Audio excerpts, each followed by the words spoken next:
Income inequality may be greater now in the U.S. than in any period since the 1920s. Recently, President Obama, in a major address, said income inequality is the defining issue of our age.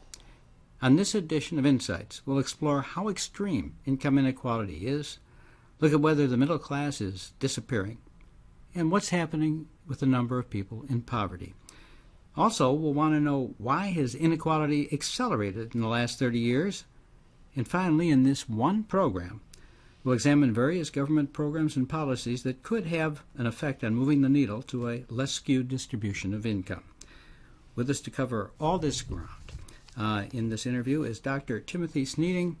He is a distinguished professor of public policy and economics, and he's the director of the Institute for Research on Poverty at the University of Wisconsin-Madison School of Public Affairs. Among his many publications, and his most recent are the Handbook of Economic Inequality and Young Disadvantaged Men, Fathers, Families, Poverty, and Policy. Thanks for taking on this challenge, Tim. Thank you, Dick. Was I fairly accurate in the opening about that income inequality is growing, and it has been the last 30 years? Yeah, you're right. Since 1979, if you look at the shares of income, the only share that's gotten bigger is the top 20%. And amongst them, that's mainly being pulled by the top 2 or 3 or 4%. The president, for instance, didn't just talk about the middle class. He didn't just talk about the poor, and he didn't just talk about the top 1%. He talked about all of them together, which he perceives to be the issue. And then, more importantly, I think, it isn't just inequality per se, it's how inequality affects opportunity and mobility. In other words, the way that the children of the rich versus the children of the poor have a chance to get ahead or to fall behind. That's the key. So it's for me, it's not just inequality per se, which is doing all those things you mentioned, but it's so what? Inequality is increasing, isn't it just so what? kind of unjust? Now that's different. I'm no better at justice than you are or anybody else is. Just or unjust, is up to each individual. Do you think it's right or fair that X, Y, or Z is happening? And, that depends. How did the person get to be rich? Most rich people in America today work long, hard hours to be rich. They invented something to do with the internet, or they're the most popular rock star in the world, or they happen to work in the financial services area where they control vast amounts of money and manipulate it to their own benefit. Those are all people who are rich. But can I take issue with you a little bit? Now, sure. I'm not coming from a far left view. I'm an MBA in finance. Mm. But if you look for the Forbes 400, and I've followed it for 35 years, the nature of the people on top is changing. There's so many more financiers, hedge fund operators, and so on. Does that ring okay in terms of financial contribution or contribution to society? I think after what we experienced in the financial meltdown and Inside Job, people really question that. I do want you to know, though, that 30% of Harvard graduates still go into that field. And Harvard MBAs or all Harvard? Bachelor's degrees. And both Harvard and MIT MBAs want to go out and do the same thing that happened in the financial crisis. In other words, I know their professors well, they're good friends of mine. They're discouraged because their MBAs just want to go out and do Inside Job all over again, make a killing, and then use the money to do whatever they want with it so they can do well for themselves and then do good somehow with the money. Yes. So it turns out that this is a fact. The Harvard does a graduate study of all of its undergrads every year, and they do 5 and 10 years out. What are you doing now? Well, 10 years out, 30% of Harvard undergrads are working in finance. And on average, they make 3 times more than anything else that a Harvard undergraduate makes now. Wow. The financial sector has grown from about 3% of gross domestic product to about 7% over the last 25 years. Why? People have money. People save. Inequality in income means you can't spend it all, so what do you do with it? You save it. Okay. Or we've gone to defined contribution pension plans for everybody, and you have to save for your retirement. There's been a big increase in retirement savings. If nobody has looked, labor's getting its butt kicked and capital is winning. Needless to say, Dick, I'm looking at you and looking at me. I'm 65. I'm guessing you're not too far away from that. And I'm guessing that you look at the Dow Jones number every morning before you look at the unemployment rate or anything else. And there's a lot of money out there. It's being manipulated. And how many people out there are poor in the United States? About 45 million, 50 million. They don't have any of this. In fact, most of them owe more than they own. They're in debt. Why people are poor is a similar issue as to why people are rich. Those are different questions. Okay. Why are so many people poor? A lot of reasons. First of all, you can't find a job that pays you enough to not be poor. The answer to poverty is a good job. It's not an income support program. It's not being on food share or on food stamps or SNAP, as it's called now, forever. It's not always depending on the earned income tax credit to boost your income up so you can get out of poverty. You want a job that pays a reasonable wage that has some inside growth potential. And those have been in very short supply, including now 5 years after the Great Recession was declared over. In other words, if you look at Wisconsin or most other states, poverty before income support programs has been rising, and it's stayed high. So in other words, people aren't making enough in the market to keep themselves from being poor. Now, some of this is single parents. A lot of it is a vast undereducated population. But the biggest problem is we just don't have enough jobs. What has happened? It used to be, if you go back 50 years or before that, one industry would die, another would grow. If you were unemployed, well, you figured, what else do people need? And you'd shift your skills. What happened? What happened is the jobs for those with less than a college degree changed drastically. The middle of the labor market fell out. Since the Great Recession, it really brought it. The trends had started. For instance, manufacturing employment. Manufacturing employment in this country has been falling for 30 years. It will continue to fall.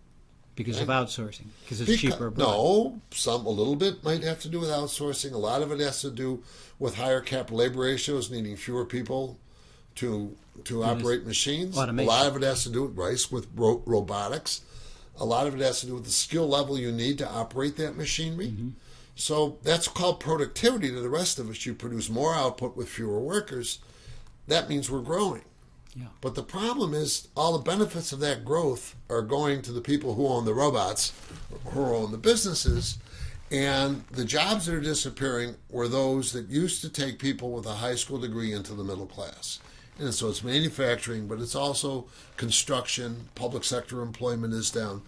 So all of the ways you could make a decent living 20 or 30 years ago with just a high school degree are gone. Well, let's go back to Paul Samuelson. Every textbook that people learned in economics when we were growing up said, it doesn't matter what happens to the economy, there's always a place for the displaced. Because people have infinite needs, so just feed their next needs with your job. Well, the trouble is there aren't enough jobs like that. Some of the jobs, you were right, are in China or elsewhere.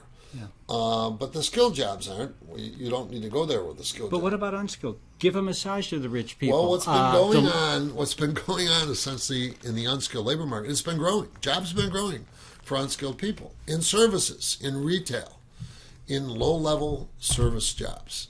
And those are jobs that aren't always full-time, that don't pay more than $8, $9 or $10 an hour, and which aren't enough to support a family. Right.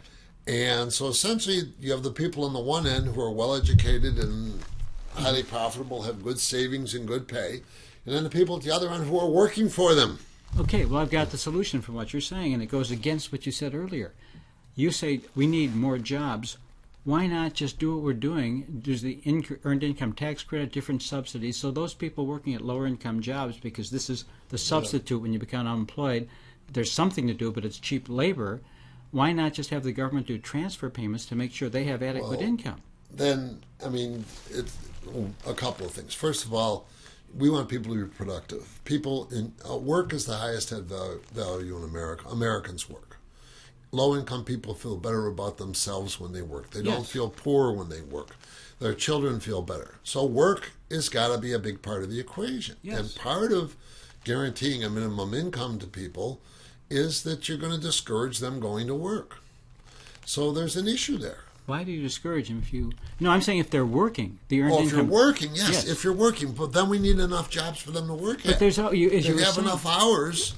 But wait a minute. You were saying, yes, you do have the Paul Samuelson Econ 101 theory. Other jobs do get created, but not the good jobs. There's service jobs that get created.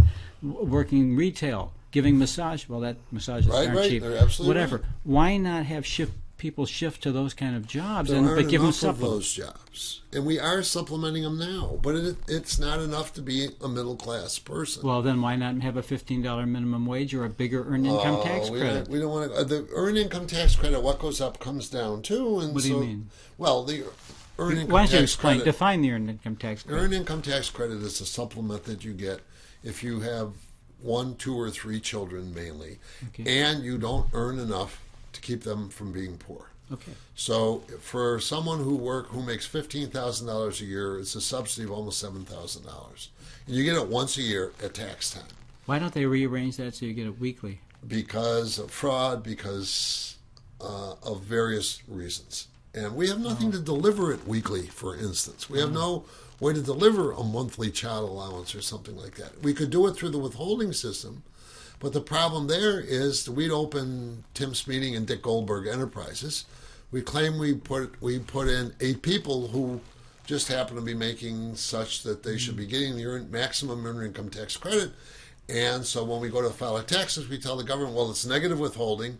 We paid our Social Security taxes. You give us back the money these people get, and then they come looking for Tim and Dick Enterprises, and we're not there the next year. Well, speak for yourself, but you're right. So it's And unmanageable. They do not help single people, or they don't help, for instance, absent fathers or guys who aren't with their kids because they can't make enough money. The earned income tax credit goes to families with children, mainly.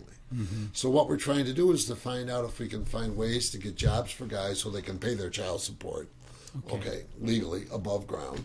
We're doing a test pilot on an earned income tax credit so they themselves, at $7 an hour or $8 an hour, can make it 10 or 12. But the problem here always, Dick, is this isn't 9 to 5 work we're talking about, right? This is part-time, and it's evenings, and it's seasonal. And there's 2 sorts of workplace flexibility out there. Now, most of the people listening to this broadcast will think, workplace flexibility. I know what that means. That means if the kids are sick, I can stay home with the kids, or I can telecommute and work. It means that I can take time off to go to the dentist as long as I compensate back to the employee. I have some flexibility. That's one side. The other side is the following flexibility. You go to Walmart and you're expecting to work 8 hours. And the boss says, you're going to punch in at 8, but there aren't enough people out there, so you don't punch in till 10. You punch in at 10, you work till 2. At 2, he says, we haven't got enough business, you go home now. That's workplace flexibility. That's terrible. From the point of view of employers. And that is happening in a lot of low-wage situations. So it's hard. Steady low-wage work is hard to do full-time. And if it's a single mother, you've got child care issues, transportation issues, and so on. And raising the minimum wage raising the minimum wage, by the way, to $9 or $10 an hour, I think is fine. But raising a minimum wage to $15 an hour means that somebody's going to get laid off. So, at McDonald's, who's going to get laid off? Those 4 college kids who show up every day, who drive their way in and are ready to go and are energetic? Or at Wanda, the single parent whose kids get sick, who takes the bus and misses the bus and can't close up at night because whatever? Wanda's, the people you want to help are going to lose their jobs. Wow. So you can't push too fast, too hard. Should we have a little bit higher minimum wage? Yes. Something like $9 or $10 in a couple of years? Absolutely. Should we go beyond that? Absolutely not. So you got all these people who don't have decent paying jobs. Yeah. Is there anything that can be done on any level? One of the things is we can train them. We can make them more educated, improve their human capital. And we're trying to do that. Are the jobs there if the people had the education? That's the big question, Dick. You're such a smart guy. That is the big question. Now, it used to be that employers were heavily involved in employment and training programs. So they would say, I need 14 people who can drive this truck or who can run this lathe or who can do whatever, and I'm willing to help you train them. And when you're done, there'll be a job there. Those people aren't there anymore. I was at a conference. Let me give you another example. The people who want to learn aren't there, or the trainers aren't there? The trainers aren't there, and the employers aren't willing to aren't willing to invest in these employees? Why not? Good question. Well, the government should do it, or somebody else should do it. Well, if they need these people to drive their trucks and no one's training them, why wouldn't they train them? Well, there's a lot of people I've talked to, a lot of employees who say, we have jobs for skilled welders, 5 years experience minimum, at $10 an hour. Oh. We can't find anybody. Of course you can't. Right. That's too low. You got to pay them more. Well, we can't afford to pay more. Well, back to Samuelson. You have to increase the wage. And the trouble is there's so many people looking for jobs now that a lot of people with bachelor's degrees are doing jobs that could be done by someone who doesn't have a bachelor's degree, but that's because the jobs aren't there. Right. As the economy very slowly continues to expand, the college graduates will find jobs. Your kid will move out of your basement. He or she will find a job that pays decently. Their wages aren't going to be as high as they would have been 10 years ago, and their long-term earnings won't be as high, so save your money for them. They're going to need more later down the line. But those are the lucky ones who have a college degree. It's those who don't have a college degree who are really in trouble. Those are the ones who, if you're 30 and you had a high school degree and you thought you'd make it working for, a particular manufacturing plant, and now the plant's closed or you're laid off, you're in real trouble. About how many of those are there? Oh, there are at least, right now, long-term unemployed. There's at least about 2 million long-term unemployed out there. Without the college degree. Oh, there's many more than that. There are 6 million who aren't in work or in school who are under age 30 right now. Mainly guys. What are they doing? Well, why is it mainly guys? What? Why mainly guys? Why do you think? Women are more likely to do better at school. Many of them work much better at a lot of service jobs than guys do. Mm-hmm. A lot of guys are insulted to think they'd work for $8, $9, $10 an hour. Mm-hmm. If a guy has been in and out of prison, which happens to an awful lot of minority men, then it's really hard to find a job, period. You're at the end of every job queue. For $15, you can go online and somebody will give you a red, a yellow, or a green light. Wow. And the green light means they're clean. The red light means no, they've been in prison or they've been sentenced. And even the yellow light is they've been arrested. If you've got 300 people looking for the 30 jobs you've got, bam, you throw them out. Okay, so I'm hearing there are some jobs, but the employers won't train people for these $10, $12 an hour jobs. Well, what do you do? Why should the government train them for $10 or $12? Well, we should try and train them perhaps for subsidized jobs, so that have something like jobs of last resort. It would work better if there were a lot of people complain, well, these guys are taking food stamps, they're not working, they need to work. Well, where are they going to work? At what job? How? So you mean back to FDR and have maybe projects? Some of that, but certainly I'd prefer it be in the private sector. I'd prefer that we gave individuals tax breaks. One of the most important things we businesses do, tax breaks to hire people? And not businesses, the people themselves. In other words, this guy has a ticket in his hand, and this ticket says 50% off the first $10,000 you pay him, and another $2,000 if he's still working, a year later. But we do pay the business for hiring the guy. And those guys are guys from the bottom of the barrel who still want to work. So instead of raising minimum wage, you give a ticket to the worker who he gives it to employer, and the employer gets a kickback from the government for hiring. Exactly. Okay. A break. That's one way to do it. Okay, if you were going to put up a board of all the jobs that were needed to be filled that aren't filled, could you put up 30 million jobs? Of course not. There's a big shortage of jobs. So it's not a shortage of education, it's a shortage of jobs. Some people claim for the good jobs it's a shortage of education, but that isn't the case, I don't think. We have a number of people with college degrees out there looking for work who can't find it. We're training lots of people in community colleges to do various jobs, and they're trying to find work. So it's supply and demand both. But part of the issue is we are still 2 million jobs below where we were in 2007 when the roof fell in. You're giving me very little hope. It's not a hopeful story. I've given this lecture to the National Academy of Sciences and lots of other people.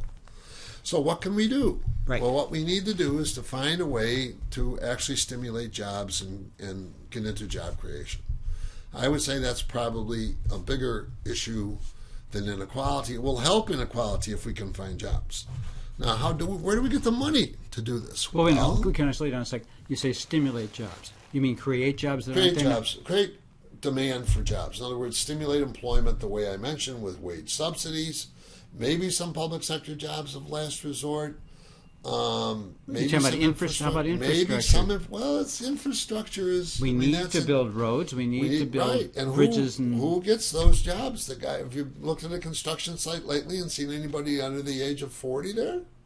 No, they're older, unionized guys. They know what to do. They know how to do it. They got the jobs. Many of them all over the country now are throwing up apartments and condos like crazy because the guys who had the money borrowed at 2% or 1%, incredibly low rates, in order to build those housing units, which they hope to sell, which is an issue in some places. But I mean, in cities that that have a relatively well-educated population, businesses are being created. The medical industry, the computer industry, the software industry. These industries are growing in niches where there's a lot of people who are doing them. The problem is people, let's say I talked to a professor recently at Akron University, Akron, Ohio. She said, I do the capstone course for my students, and half of them are non-traditional, some single mothers, they're taking them 6-7 years to get through. The other half are, 4 or 5 years and I'm done. And you give them the sheepskin and they say, great, I've got a bachelor's degree. What can you do in Akron with a bachelor's degree? Not much. What can you do in Dayton? Even less. What can you do in Cleveland? Maybe. Or Chicago? Maybe. But then you need to go where the jobs are, to the metropolises where the jobs are. You got a car. You can get as far as you want with the car. You've got a certificate for education. You can get any education you want. If people got the right education and were mobile, would we reduce and almost eliminate unnecessary unemployment? If all of those things happen. Now, it is really hard for a 30-year-old who barely got out of high school to say, I'm going back to school. Let's say they go back to a community college and they're going to be trained for a profession. Let's say something in the health services profession, which is still strong. Taking care of old guys like you and me, okay? What? Speak for yourself. Okay. I'm speaking for both of us. Okay. Well, fine. They might be able to do that, but here they go, and they're in these classes. You know who's in it with them? No. People who got bachelor's degrees in English from South Saginaw State or Oswego State.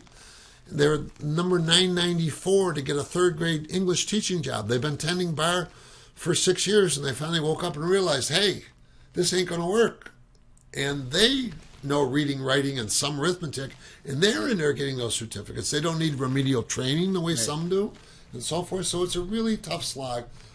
And the best we can do is to try and get more kids to think about not only going to college, but completing college, being able to afford. So I'm hearing underneath this, there is a large category of people who would have a very tough time getting an advanced degree. And for those people, there's not going to be any kind of neat job. There has to be a subsidy for them somewhere to get started, at least in a job. And another group, we take 600,000 people and we release them from prison every year. There's about a 3 or 4 week period, a period that psychologists call the desistance period. That's where you decide if you can reunite with family, if you can find a job and make a living, or go back to doing what you were doing before. Mm-hmm. It is very cost effective for us in the long run to find something for them to do other than what they were doing before, so they don't go back into prison at $30,000 a year. This is not rocket science. This is the head of the NAACP and Grover Nordquist together on PBS saying, this is an issue. We can't afford to keep warehousing people, especially with low-level crimes. Now, the trick is there are a lot of people who are in jail who should stay in jail, all right? Serious violent offenders, fine. That we understand, but first-time offenders, I mean, in a way over here and listening to NPR, marijuana is going to be it's legal in Washington and in Colorado, and it will be legal in most states soon. So somebody who's got a bag full of marijuana in their pocket who gets stopped, or who sells a couple ounces to the guy next door, I mean, right now that should be a fine because of illegal sale, but, you lock these people up, and then they've got this on their record, and they go to the end of the job queue. So this is another issue. Now, how are we going to pay for this? Let's get to that. Well, wait a minute. Now, we got 5 minutes left. You are the director of the Poverty Institute. Yeah. You've written a lot of articles on this subject. Yeah. In 5 minutes or less, I would like your clear, as best you can, solutions given you could make you are the president, you are the Congress, you have all the power. You're also the head of the Federal Reserve. You're creative. Can you draw us the picture that's going to reduce poverty as much as you can with all that power? Yeah, We're going to start out with jobs. We're going to start out with stimulating employment because the best thing we need is a full employment economy. We've got to get rid of the backlog of unemployed people and get them to work at some wage. I think everyone would agree with you. Good. How? The steps to get there. Well, the first thing you do is you go out and do what I said before. You subsidize jobs for the private sector for the workers who you want to get jobs for the otherwise poor people. Okay, and subsidizing jobs again is giving the worker a check that he can present to the employer, and the employer will get credit for hiring. And having employers who are willing to hire these people. Okay, and who do you want to give that to? I want to give that to undereducated young people. I want to give it to single parents. I want to give it to people who want to work and want to make a living through work. Okay, so they can go to McDonald's and hand it to the manager of McDonald's or anywhere else. Won't that cause the people who are working there to get bumped saying, I don't want you, this guy's got it shit, he's cheaper? That is perhaps a problem. Okay? Okay. And you'd have to watch out for that. Okay. But the idea of stimulating demand for employment by reducing the price of labor is a good one. Okay. Stimulating demand for output at the same time you need, but once these people have jobs and are earning, then they can spend. Okay, so that they will help stimulate the economy. Right. What else? What's number two? You've got these chits for jobs. You got chits for jobs, and you maintain and keep the SNAP program and the Earned Income Tax Credit program, which are increasing. SNAP is food stamps, Food stamps, yes, which are increasing because the nature of poverty has changed, and increasingly people with low wages are the people who get food stamps. And the Congress has just reduced a little the SNAP program. Just a little, and now they're trying to give it a big whack. It's our most efficient anti-poverty device. It feeds people. They can't drink, they can't eat. I've been on 14 radio or television or newspaper stories with the CEO or the mayor of Newark who tries to live on $29 a week worth of food, and that's it. And they can't do it. Right? Is that what you get on snaps for a single person? This is not a big free lunch. It doesn't pay your rent. You can't buy booze with it. You can't even buy toilet paper with it. It's just food. Okay. And we would like to reduce the need for that program, and we can if we can raise people's earnings. Okay, so hold SNAP or increase SNAP. Yeah. Subsidized jobs. Earned income tax credit. You want to increase the amount for that program? No. What I want to do with that is I want to take some of it and turn it into a child allowance or refundable child tax credit, which we have. What does that mean? That means that not only do you get an earned income tax credit, but if you earn $5,000, $6,000, $7,000, you qualify for $1,000 per child refundable child credit. That's right now. Mm-hmm. Okay, it all comes back in one big tax thing. Okay. I would increase that particularly for kids under age $5,000 to $2,000, and I would lower the EITC for them just a little bit. Okay. So in other words, you move it up to help out parents, probably mainly single parents of children. I would raise the minimum wage to maybe $9 or $10 an hour. Okay. So part of the problem is employers can exploit you if they know you're getting the earned income tax credit, or you can get food stamps and say, "Oh, I'm going to get this person to work for much less." I see. And you only get desperate people and people who are looking always to move on. So you could reduce turnover that way. Now, how are we going to pay for this?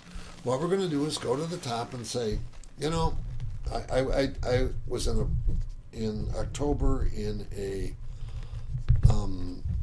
forum in Canada on this, and the dean of the business school looked at me and said, "You live in a country where if you're at the top of the distribution and you call your income earnings, you pay 40% plus payroll taxes on it. If you call it carried interest or you call it capital gains, you pay 10 or 15% on it. That is stupid." And it is. It is absolutely stupid. So I would raise the tax on capital gains or on carried interest and so forth to help pay for it. He would also say something. Here's something else we do, thanks to some former leaders, Republican leaders. We are the only country in the world that buys prescription drugs at sticker price. The only country in the world. Every other country in the world says, okay, here's 4 producers. We need a beta blocker. Mm-hmm. Okay? And we're going to buy these for Medicare. Okay? Give me your best price. That's how everyone else in the world does it.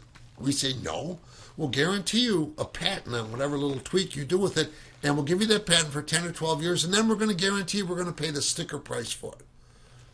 Stupid. Entirely idiotic. How does this help unemployment? It generates the money for the government to fund all of these programs that we're talking about. So through some differential. Right. Okay. And then we should also make sure that kids can go to college without getting into terrible debt. The kids of the well-to-do are the only ones who go through college without incurring any debt. And part of the problem is the debt because it takes you a while to get through, but then if there's no job at the other end, then you can't repay the debt. And if you've got college debt, then you can't buy a condo or a home because the FHA says debt can't be more than 40% of your income. And if you're paying 20% of your $40,000 job for your college loans, you haven't got enough left to actually buy a home. So the home industry also needs So you're stimulation. encouraging more people in college. What about the whole idea of retraining now? How do you do that? How do you? That is something that's difficult. Many people can be retrained and can be trained in community colleges to do useful things. What we need there is employers to be involved, to say what it is, what is it they need. Supposedly there's 1 million or 1.5 million jobs out there where you can't find people with the right skills. Well, great. Get together with the local community colleges and with other training groups and say, here's what I need. Do you think the directors of the community colleges aren't hip to that and aren't calling businesses to ask them what they need? It's not working right now. A lot of them are, a lot of them aren't. You know, let me give you an example. Community colleges in Texas, Yeah. the electrician program, they're still teaching you how to put together a circuit board. That was 30 years ago. Right. Now you take the circuit board, you have to figure out which computer to put it in, how to test it, and make sure it works. That's what business is demanding. So business should have a hand in saying, okay, community colleges, this is what we need and you need to help us. Or even high school, the Career Academies program, which worked really well when employers were involved. Okay. Or Year Up, which is another great training program, which is no nonsense, teaches you what we call non-cognitive or social behavioral skills like showing up every day and being polite and so forth and so on. But if you go through this training, you will get a job at the other end. Well, what about all this infrastructure that we're falling behind the rest of the world? What about a government program and putting people to work and getting past this pool you talk about of the 40 and up? Maybe. It would take planning. It would take a lot of regulation to make sure that you hired the right people. It would I mean, it's in some sense, as long as it's not make work, it would be okay. But suppose you were going to do this. Who would you start with? Where would you start? I mean, so we're building, some states in our union refused, just turned back, almost $1 billion for a train to go to link two cities through them. Right. That's stupid. You can't. I mean, we know how to do this. We know how to build a railroad. Maybe your automobile guys didn't like it, or the guys who do roads didn't like it, but this makes sense. Instead of taking a bus, so you think it's unmanageable? It needs to be manageable, and it's not instantaneous. It needs to be thought out. Okay. There's going to always be some substitution, right, of government or whatever. There is a case here, but you need to be thoughtful about it, and you need to find a way to do it with some sort of a workforce board that was interested in and so forth. So, I mean, you need all this. So let me hit what you say is the low-hanging fruit that's the best use of the time. Subsidizing jobs with chits.